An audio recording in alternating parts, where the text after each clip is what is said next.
Fallout Equestria, Viva Las Pegasus, by Serban. Act 1, Dawn. Chapter 1, The Sound of Silence. Good evening, Everpony. This is Mr. New Pegasus speaking, bringing you the latest news and the sweetest tunes to comfort your weary souls. Today has been a remarkable day for the great city of New Pegasus. The flagship casino of the New Pegasus Strip, the Platinum Horseshoe, has reopened to the grand public after decades of silence and mysteries. The once believed dead owner of this juggernaut of pony entertainment, Full House, has had the difference to send message to this humble pony here. I will not play it as per his request, but I will tell you what he told me. He told me that the Horseshoe is now the best casino in town, the one with the best facilities, the comfiest rooms, the most entertaining sideshows, and the biggest, juiciest prizes. Every pony is welcome to the new Horseshoe. In other news, the city board has decided to welcome the ever-growing new equestrian public to establish a diplomatic delegation within the city walls, provided they respect the independence and self-govern of the city. So, dear citizens of New Pegasus, if you happen to see ponies wearing uniforms with a two-headed unicorn, don't go rushing back to your homes and set up the barricades. These soldiers are friendly and welcome, as long as the city board doesn't say different. According to the city board, the NER will have a permanent emissary in the northern end of the strip, close to the walls. However, as a nasty side effect of this diplomatic maneuver, the city security force will start conducting thorough citizenship checks, so don't forget to carry your citizen card or badge with you at all times. You risk being kicked out of this little piece of paradise. Now, to our everyday listeners and to the newcomers, here's something fresh out of the oven. Coming to you directly from Manhattan, broadcast by the very DJ Pawn 3 himself, here's Velvet Remedy's latest hit. Remember, this is New Pegasus Radio, and I'm your host, Mr. New Pegasus, straight into your soul. Farside, darling. The Overmare started speaking in a rather formal tone. Let me express my infinite gratitude for your sacrifice today. Rest assured that the lives of the ponies of Stable 188 are forever in your debt. We shall never forget you and what you've done for us. I looked at the Overmare. I wasn't angry, nor sad, not even scared. But I knew that fear would come to me as soon as the gate closed behind me.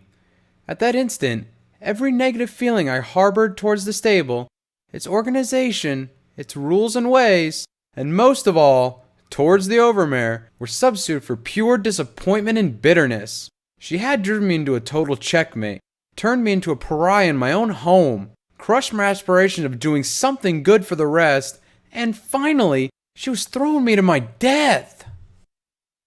Overmare, I replied with my teeth clenched, looking at her in pure, utter hate. I really hope you have the guts to tell that to your filly if she gets pricked. I turned and crossed the gate, entering the endless dark void. I looked back to see the gate slam shut behind me, but did I spot a faint grin on the Overmare's face?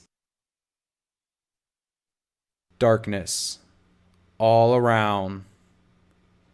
When the heavy door slammed shut behind me, the world faded to black. There was nothing but darkness and silence, which made me notice that the stable gates were magnificent sound isolators. I bet the dwellers could be throwing a massive party right behind the door and I wouldn't even notice. I stood for how long? I didn't know, but then again, how was I to know, being surrounded by pitch black darkness without a single reference to start? As I'd imagined before, I found myself shaking in utter fear. What could lie before me? I couldn't see a single thing, I couldn't hear a single thing, and I damn sure couldn't feel a single thing. And what was even worse, I couldn't think clearly. My imagination had gone berserk and was starting to picture eldritch horrors that were just a step away from me, waiting to drag me to their dark pits to tear me apart. I felt my guts churn once again, this time more violently, and I could even taste the vomit coming up my throat. Then I threw up. Once, twice, 3 times, until I had nothing left in my stomach. I could feel my entire body shaking, both from fear and weakness. Then came the tears. I did nothing to hold them back. I just let them flood from my eyes and slip down my cheeks. I kicked and wailed and cried like a little foal, damning all the stable dwellers to a slow and painful death, blaming their hypocrisy as the culprit of my fate. I stomped the floor with my hooves and let my rage loose by wailing like crazy. Maybe it wasn't the most mature of actions, but it sure helped me feel a bit better. I slowly started thinking about my life in the stable. Did I miss it? I guess I did, but I wasn't that sure anyway. It was safe, it was comfortable, and food was guaranteed as long as things didn't mess up, so it was good overall. However, I had been a loner for all my life, with no real friends, only artificial relationships, product of my hard work trying to grasp the principles of speech and charisma. Looking back at it, I couldn't remember the name of a mare or a buck that had positively expressed fondness towards me. No pony liked me in there. I felt tears fill my eyes again, but this time it wasn't fear that fueled them, nor rage. It was sorrow. It was the regret for having lost everything I'd never had. Then the grin of the Overmare came to my mind. I had seen it, I had no doubt. Why was she smiling if the moment was meant to be one of total solemnity or even sorrow? As the Overmare, she was sending one of the dwellers of her stable to a most certain death. How could she find that amusing at all? Or maybe it was an amusement that made her grin. No. I refused to think like that. There was no way she could have rigged the election. As much as I hated her, I wanted to believe she had a tiny bit of decency in her.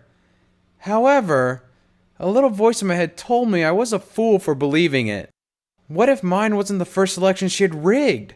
How come all of her friends were so calm at the moment of the lottery? Wasn't that suspicious? The very thought of it made me shake in anger. That disgusting bitch! If I could have put my hooves on her that very moment, I would have torn her to shreds. I took a deep breath 2 or 3 times to calm myself down, and remembered about the pit buck I was wearing. When I was given the device, the instructor pony told us that it had a light function. How could I have forgotten that? I operated the knob using my telekinesis, which made the pit buck start glowing with a faint golden light. Now that things weren't pitch black, I could see the world around me, and I was quite surprised to see I wasn't out in the open as I had thought, but in some sort of underground service tunnel, 4 walls of concrete that led to a place unknown. Other than that, oh yes, and my fresh vomit on the floor, there was nothing to be seen or done here. One hoof after another, I slowly crept into the dark tunnel, hoping there not be any monsters out there.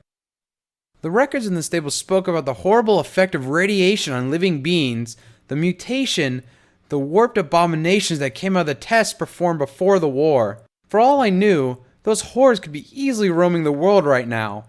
However, my fears were soon over, since the tunnel ended abruptly in a concrete wall with a ladder leading to a pony hole in the ceiling. Suddenly, my pit buck emitted a faint beep. I looked at to see that the map function had started working and showed that I was standing on Staple 188. Obvious.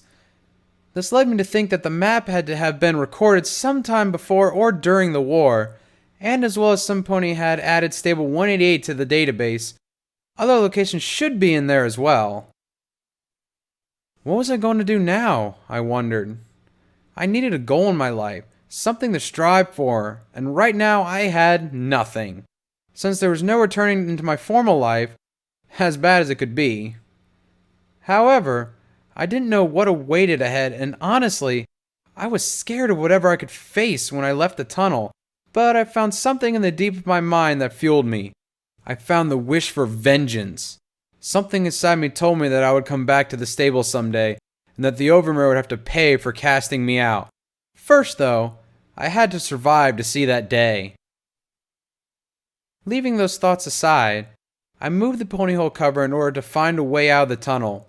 The faint blue glow of my horn flooded the room, tilting shadows of myself and the ladder in the process. The ponyhole cover moved aside, and a stream of light entered the tunnel from above. Could that be sunlight? Maybe all I had read and all the Overmare had told us was a lie. Maybe the world outside was still green and sunny. After having lived a whole life underground, would I get to see the light of day? The power of the goddesses? I almost tripped from the excitement. I climbed the ladder and exited the tunnel. Beep! You have discovered Las Pegasus Strip.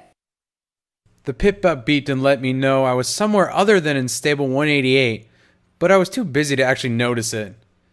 My eyes wandered around in delight, from light to light. It was not sunlight as I had thought in the first glance. It was pure and simple magic.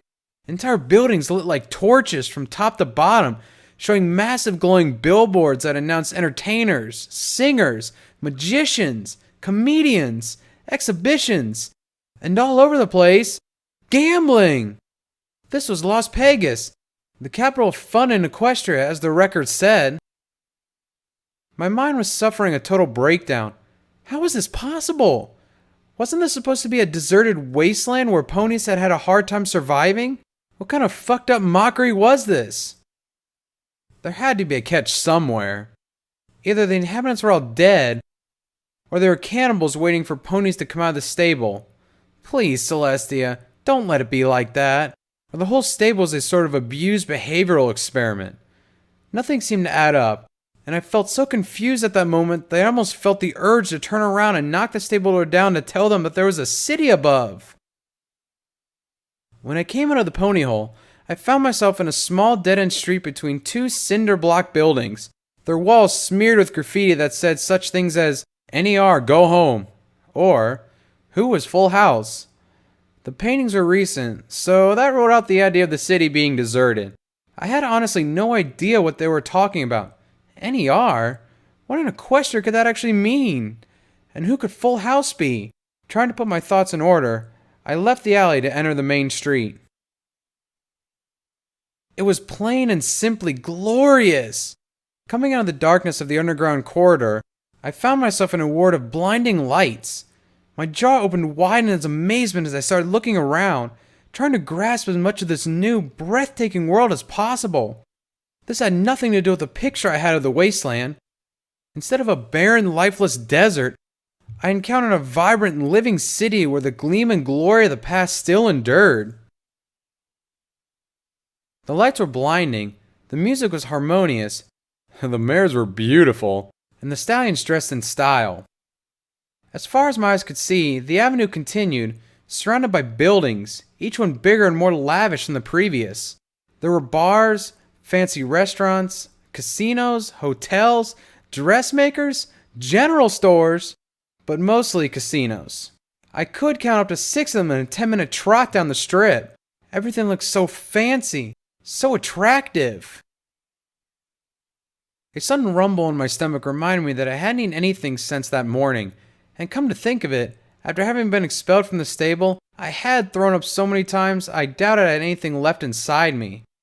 As I walked towards the restaurant, a buck dressed in an uncomfortable suit stopped me dead in my tracks. He gave me a look up and down as if he was judging me. "Sir," he said, "I'm afraid I can't let you in. Your dress is not proper." "Proper?" I asked in disbelief. "My jumpsuit was clean and tidy. Why shouldn't it be adequate?" "Yes, sir. This restaurant takes great pride on its dressing standards. I'm afraid a jumpsuit isn't what fits our etiquette. Besides, even at the risk of being impolite, I don't think you can afford the prices on our menu." Money. I had to refrain from face-huffing, and I consider myself a smart pony. I had read so much about money in the pre-war times. I knew about trading and investment, and I even had some notions in economy. However, I hadn't thought there would be money involved. After all, if this city was like a pre-war one, it was reasonable that there was a pre-war economy working.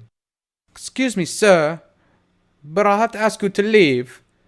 The buck was looking at me with a stern face. "If you refuse, I'm afraid I'll have to call the police." I didn't want to mess things up from the very beginning. After all the fear I had felt when I left the stable, somehow I saw an easy way out of the problem. This city, this Las Pegasus, could be my safe haven. If I could just find work in here, maybe I could make a living away from the dangers that were out there. Suddenly, I was feeling much more lighthearted, almost cheerful. Things didn't look so bad from this angle. My happiness, however, was quickly replaced by anguish. Where could I find a job in a place like this? All my life I'd been working as an accountant and manager of ins and outs, so I had no skills like the ones a restaurant or casino would require, and most probably, they wouldn't hire me anyway. After all, who was I but a homeless pony? Who would actually want to hire a buck that comes out of nowhere, dressed in a strange jumpsuit, who is alien to all the ways of this place? No pony, that's the answer. I would have to try though, since this was a rather do-or-die situation. I slowly meditated about what I could offer to the inhabitants of the city. Fuck, Farsight, you're a smart pony. I thought. You can make out a way finding a job. I could handle money, whatever it was called. In the stable there was no money at all, but there were resources such as power, water, oxygen, food, or fuel. Some pony had to control the quantities, the ins and outs, the ups and downs, and all things considered money was just another resource. So I had the feeling that could be my way of getting a job. If not, I had computers. After all, my Pip-Buck was especially modified to have the power of an actual terminal, if not much more. Besides, I had worked all my life in front of a terminal, and I had learned how to make things tick. I could design programs to manage robots, to automate accounts, to deliver messages. Maybe that could be useful as well. A sting of sorrow came to me once again. The stable, my life, gone, forever. My life hadn't been happy in there, I know, but now I was missing it. Even in the bright lights of the city, all felt alien to me, as if I didn't really belong here. I felt darkness grasp my heart again as I remembered my daily routine. My small office, the old desk where my terminal was located, the smell of the books in the shelf. I did miss that. The simplicity of it all. I tried to hide my tears. Instead, I laughed softly in irony. It's amazing how you can get to appreciate simple things when you've lost them. And once again, thinking about the stable brought me to my exile, or the way it had been staged. I blamed the Overman for our actions, but a small part of me knew that I could have avoided everything by having said nothing and having been a good, obedient pony. I wanted to have my revenge. But something was starting to change in me. It wasn't the Overman I wanted to punish. It was the system that had done this to me. I realized the Overman was nothing but a figurehead. The visible appendage of an invisible monster formed by the bigotry and the narrow-mindedness of the dwellers. So all of them were to blame. All of them were responsible for my fate, since none of them had stepped forward to aid me. Therefore, I would have my revenge upon all of them. That I swore. I'm sorry, sugar, but I can't hire you. The fancy mirror in the outfitter store shook her head, her face swelling in perfectly fake sadness. You don't have enough references, honey. Enough references? I asked in anger. Can't you see I'm fresh out of a stable? Do you want me to crawl back there to ask for references? I don't care what you do, sugar. Her face had wiped away all the sadness to show a stern rejection. No references, no job, sugar. I...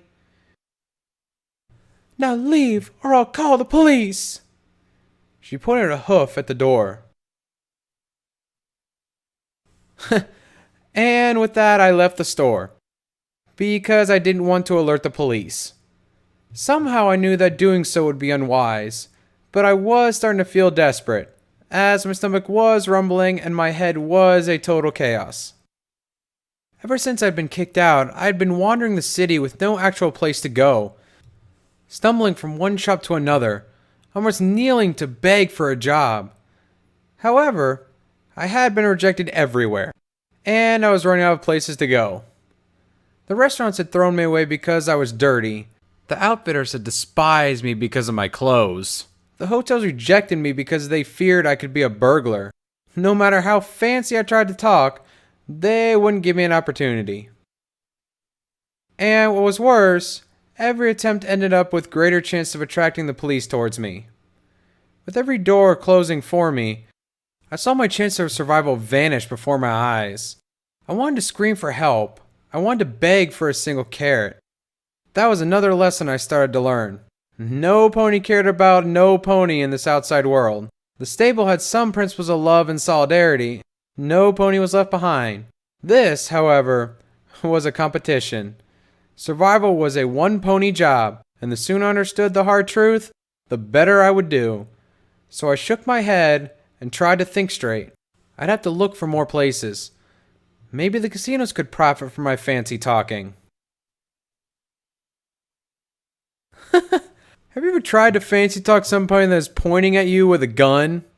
That's a situation I found in all the casinos I entered looking for a job. No. They didn't want me as a croaker because I couldn't be trusted. No. They didn't want me as a security pony because I was a wimpy colt with no experience. No. They didn't want me as a bartender because I wasn't attractive enough. And hell no, they didn't want me to handle their money. All of this said with a black, gaping mouth of a gun aimed directly at my face. They were very clear.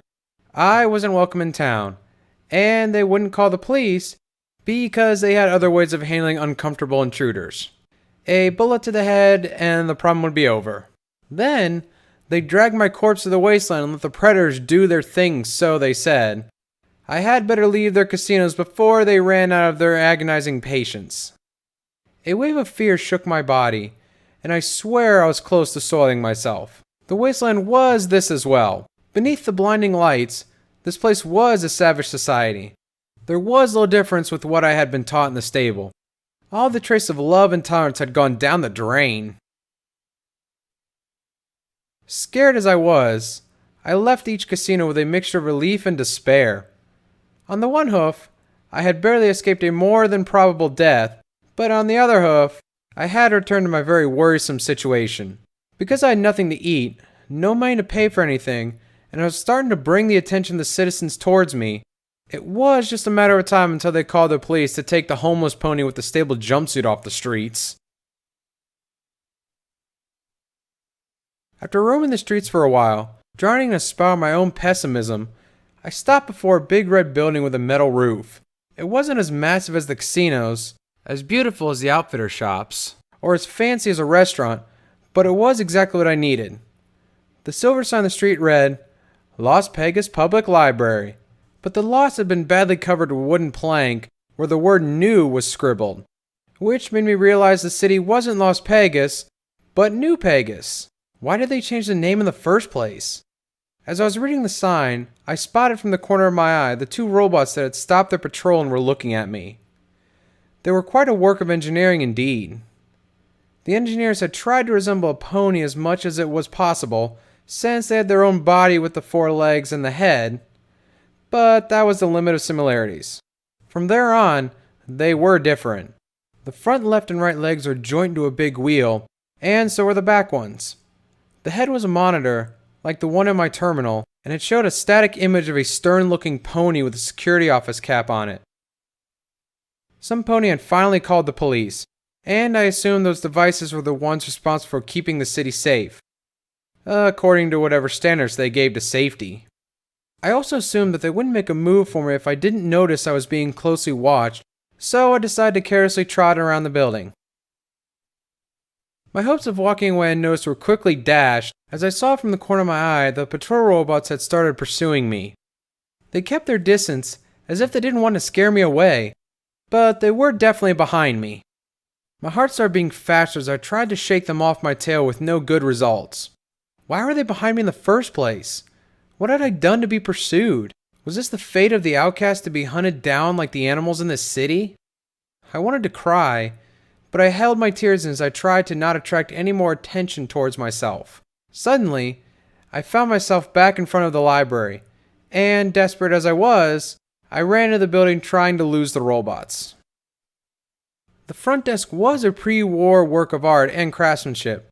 2 tons of wood entwined themselves, forming a representation of the goddesses, Celestia and Luna, fulfilling the role of raising the sun and the moon.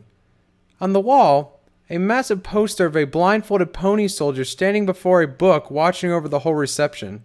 Although aged and close to losing its color, the inscription was clearly readable.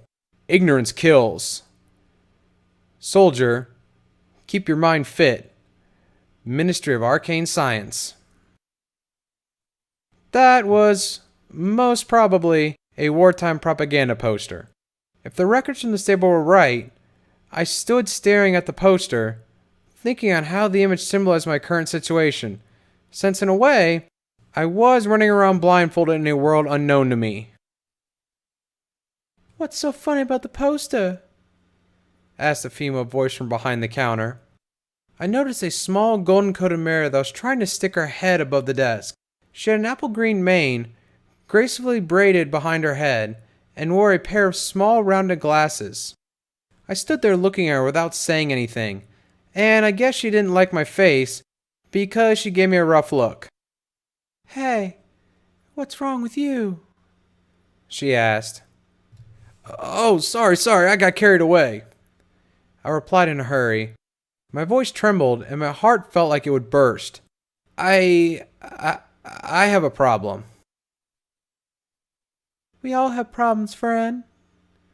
She didn't seem very happy. "Now make it quick. I got work to do.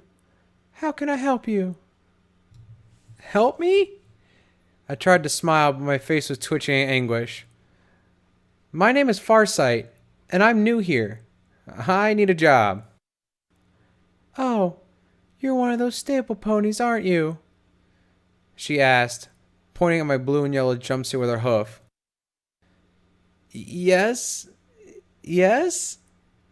I replied nervously, worried about whether that was a good or a bad thing. I didn't know what concept they had in New Pegasus about stable ponies. Maybe they hated them. Maybe they killed them for sport. Oh no, please no. "You're not the first one I've seen.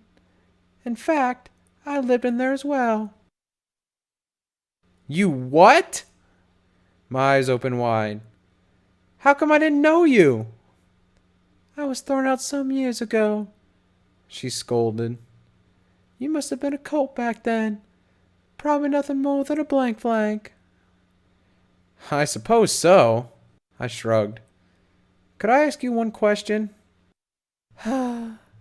"Tell me." Her face showed clearly that she didn't answer my question, but she was forcing herself to be polite, just for an old compatriot. "Where did your family work?"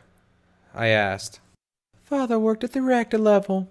He had to deal with all the radiation and the heat. That poor sod died very young, leaving Mother and me alone." Fuck this, I thought. It was the same I'd noticed. Only the low-class ponies were the ones prone to be cast out. The high-born would live safe and comfortably in the stable for their whole lives. I'm sorry to hear that," I mumbled. What about your mother?" "Mother worked in the canteen. All the day, stuck behind smoking pots, breaking her back so the stable could eat. But then I got picked, and I don't know what happened to her." I would have expected her to show more sorrow or regret, but she didn't. Whatever she was feeling was hidden under the mask of indifference. "If it helps, I understand." I nodded to show that I did indeed understand. "I was thinking of getting a job and waiting for the next pony to be cast out of the stable. Expose the truth, confront the overmare, and maybe in the process we could learn about your mother." Mentioning her mother didn't seem to be a good idea at all. Tracker's jaw clenched shut in anger, giving her the look of a killer. I swear I felt my blood freeze when I tried to meet her gaze. "Listen to me. I have been patient with you because you're a fresh outcast, but you're starting to piss me off. What's done is done and buried, and I damn sure don't want any smarty pants coming here to remind me of my past."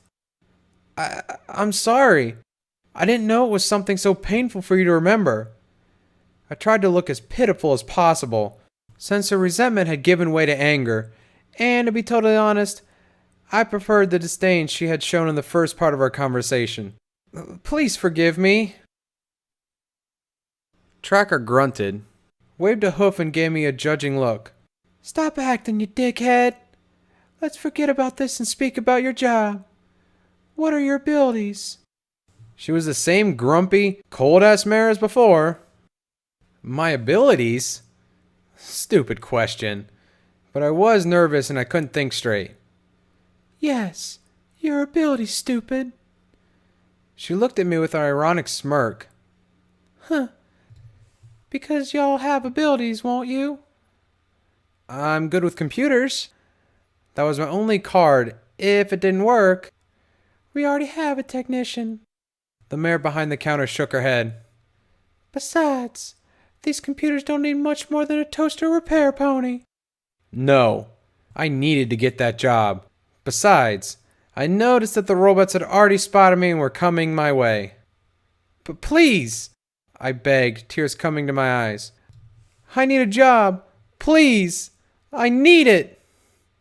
I said no, so shut up. She barked. Stop pestering or I swear I'll call the police. What a coincidence. The 2 patrol bots had just entered the library and were coming for me. Citizenship card, please. The bot emitted in a toneless voice. Sorry? Citizenship card, please. Again, the same response. The other bot had flanked me in the meantime and was standing behind my back. That was it. My life was over. I prayed to the goddesses to strike me dead. I don't know what you're talking about. Come with us, please. The front bot turned around and the other pushed me from behind, forcing me to hastily trot out of the building.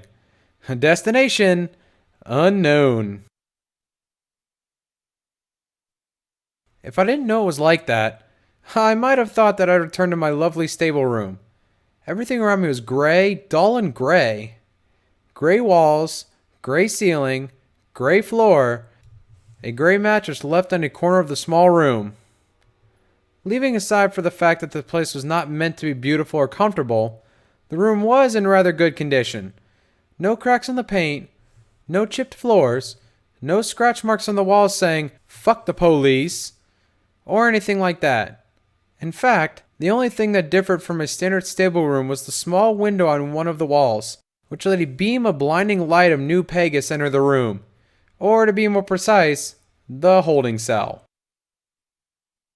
The bots had taken me from the library into a small, ugly, 2-story building that stood on a side street, far from the activity and glitz of the main avenue. The building itself was a cube, with no hint of aesthetics in it, just plain functionality taken to the edge of paroxysm. Offices in the first floor, barred windows on the second. The small sign in the main entrance let me know I was being dragged into the New Pegasus Police Department, accused of what I was assuming an illegal immigration. There was nothing to do in the cell. Well, nothing except reading a small booklet that was lying in a corner. It was a dirty old brochure, most probably before the war, titled Las Pegasus and its surroundings, and it had been edited by the Las Pegasus Tourist Board. I hooked through the pages containing old pictures and small reference texts. Nothing too interesting, since I had other things that worried me much more, like my future. However, a small voice in my head advised me to scan the book into my pip-buck, which I did. Then I realized I had nothing more to do, other than to fall into despair once again. I missed the stable. Something I never thought I would, but as the hours went by, I started wondering what the dwellers would be doing. Then I remembered my bed, warm and cozy, and tears came to my eyes as I realized I wouldn't sleep on it again, or more properly, I wouldn't be sleeping in a bed again. As a natural course of reason, I thought about the overmare, and rage filled my brain. I hadn't stopped thinking about the events that led to my banishment, and minute after minute, I was more and more convinced that the lottery had been rigged. I wanted revenge, but there were other things to worry about. I had been thrown out of my home in a place which, oh the irony, considered me a legal alien. I surely'd be kicked out once again, this time into the actual wasteland. I was, once again, shaking in fear at the sight of leaving the last hint of civilization and being forced to survive in a wild environment from which I was far from prepared. I felt weak and laid down on the floor, crying in silence. I felt like vomiting, but I had nothing left in my stomach to throw up. Just some bile that came up to my mouth and went back down again. So I laid my head on the floor and waited for some pony to come for me. "Oi! Get up and move here!" A rough voice yelled in the darkness. "Where? What?" Oh, I had fallen asleep in the end, and I was still in the dull gray holding cell. There was one difference, though. The door of the cell was open, and a pony in a police uniform was standing there, looking at me with total disgust, which sparked my anger. Ever since I had left the stable, I had been looked upon as if I was a rat or a rotting body, and I wasn't going to take it anymore. "Oh, what's wrong with you, you lazy zebra?" he groaned. "I told you to get and move on." With no little effort, I got back on my hooves and sloppily moved towards the guard pony. When I came closer, I noticed he couldn't be much older than me, up to the point that I could swear he was younger. His cutie mark was formed by 2 crossed smoking guns, so I assumed that it made him a trigger-happy fool.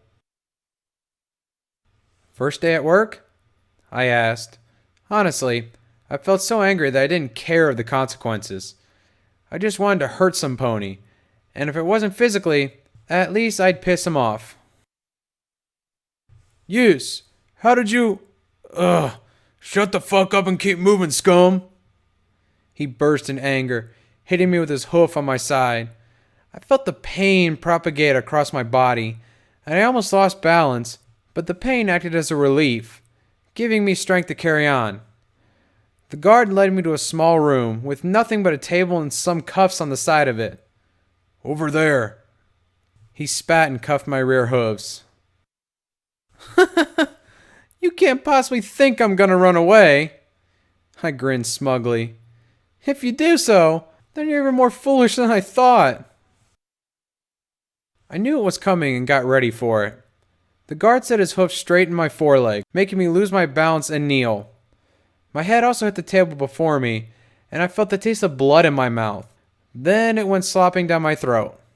Even if I was close to enjoying being whacked, the little voice of logic in my head was warning me to constantly learn your place, Farsight. For this is not the stable anymore, and here a slip of the tongue could mean your death. As soon as you learn that, the better you'll do. "Standoff, that's enough," an older sounding voice ordered. Standoff? 2 guns? Who would have guessed? "But Chief, I..." Standoff sounded like a little colt being caught in an act of stealing candy in a shop. Even in pain, I smiled. That would teach him a lesson. "If you want to beat ponies to a pulp, you can go travel the wasteland as a Celestia damned raider. The new Pegasus Police Department needs no thugs." "He was being disrespectful," Standoff whined. "Oh, come on. You could have just said, 'The bad pony in a jumpsuit started,' and you would have been more convincing." "I don't care," the older voice replied in a cutting tone. He was definitely not amused by the situation. Maybe there was a spot of actual kindness and respect in a place like this. I finally managed to get up on my hooves again and look beyond the table. I gazed at the chief, the older pony that had ordered Standoff to stand down.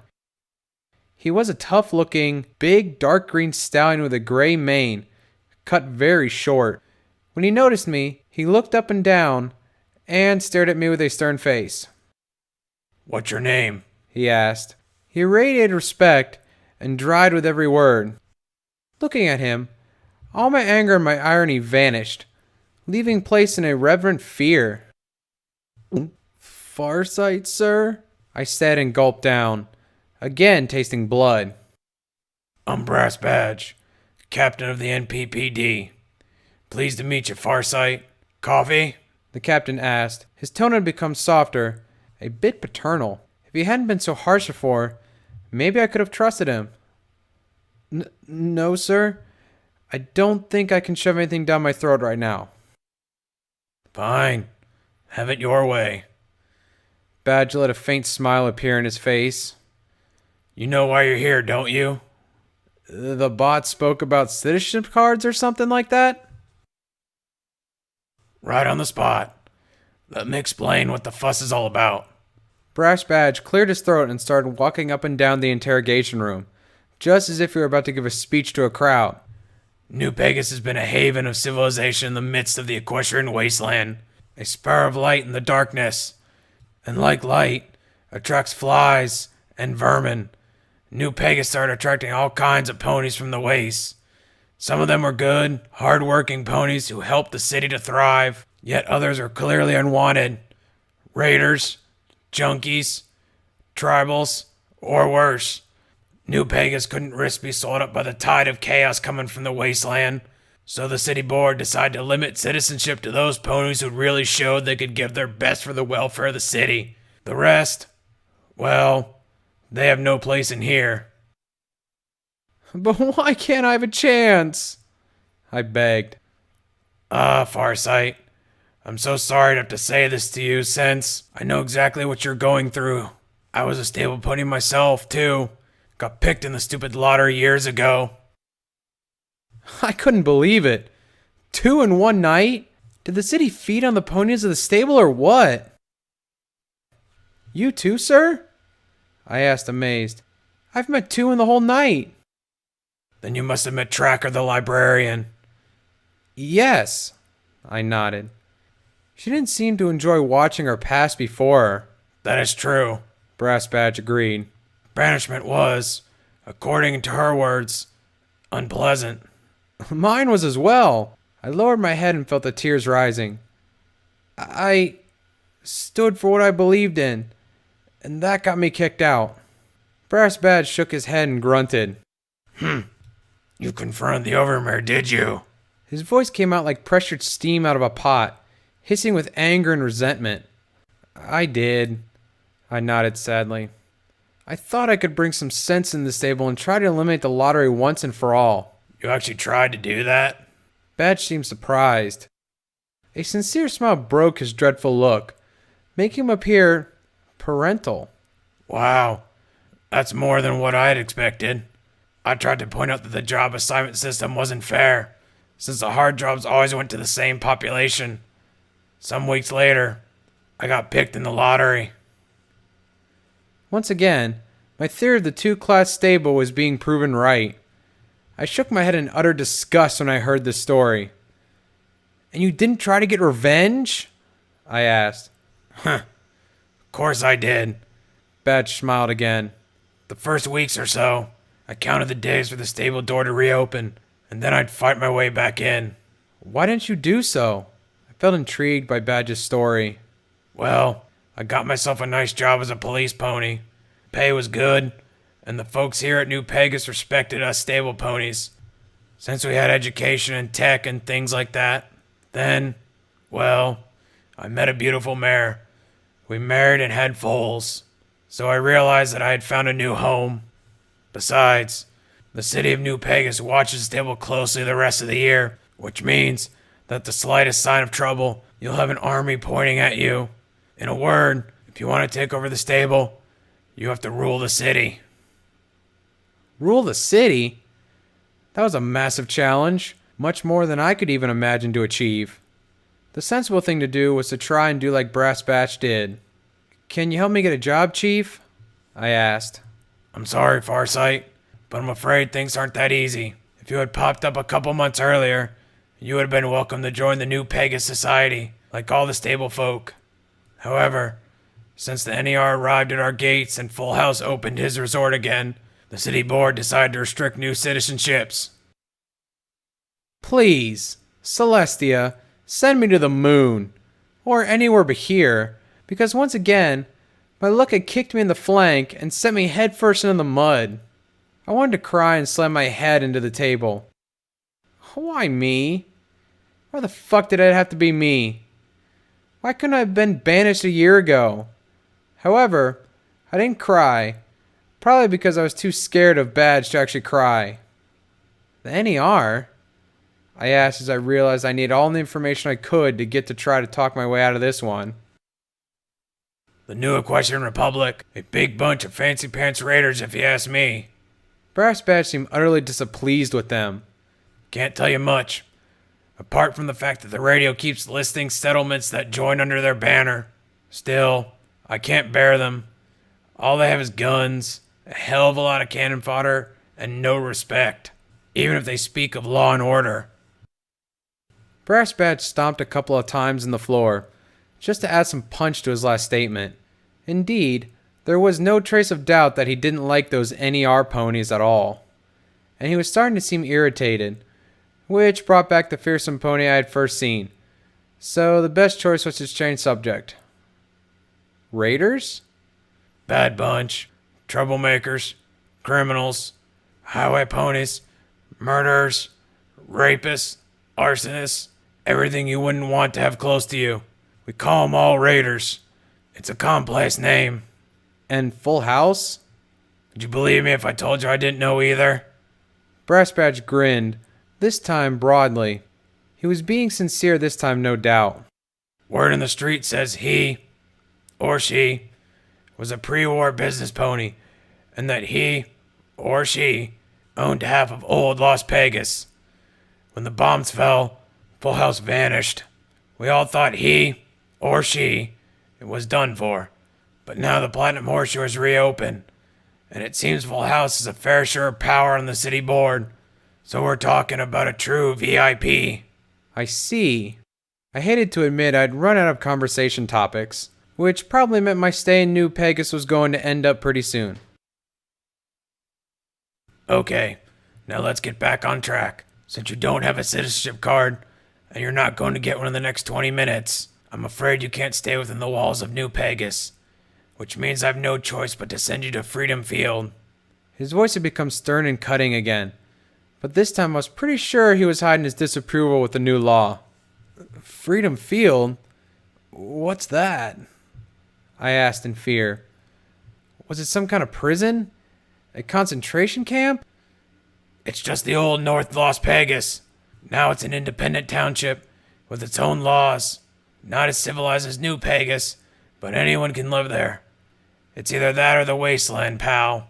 So it's your choice. He was trying to offer me some comfort. He failed. He totally failed. Freedom Field, I muttered. Then Freedom Field it is, he proclaimed. Good luck, son. You'll need it. After being uncuffed and carried to the main entrance of the building by Brass Badge, a pair of security bots dragged me down New Pegasus, the same way I'd been taken into the police department. I didn't pay much attention to the folks around me, as I didn't care if they were watching me, what they thought about me, or the face they had. I only cared about where I was going. An independent township with less civilized laws. That's how Brass Badge had described Freedom Field. What could that possibly mean anyway? Would that mean I'd have to fight for my food? Kill or be killed? Oh, dearest Celestia, please have mercy upon me.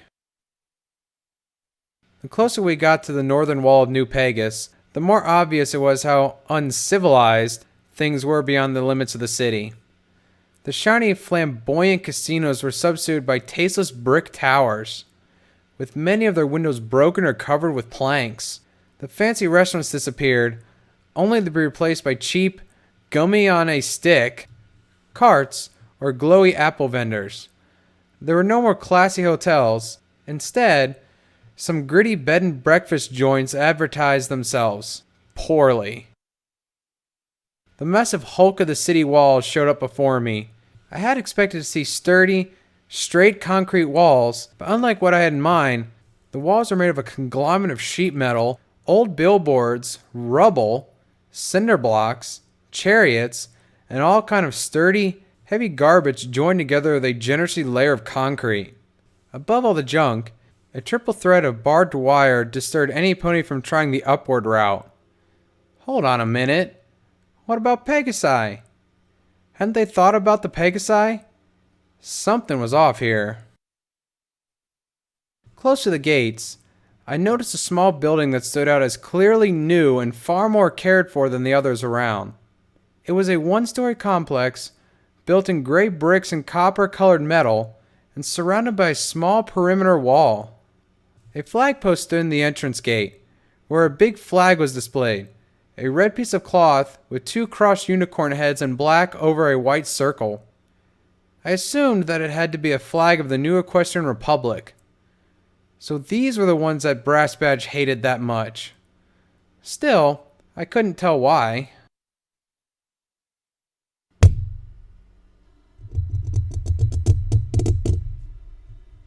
The gates of New Pegasus opened, and I was pushed out of the city.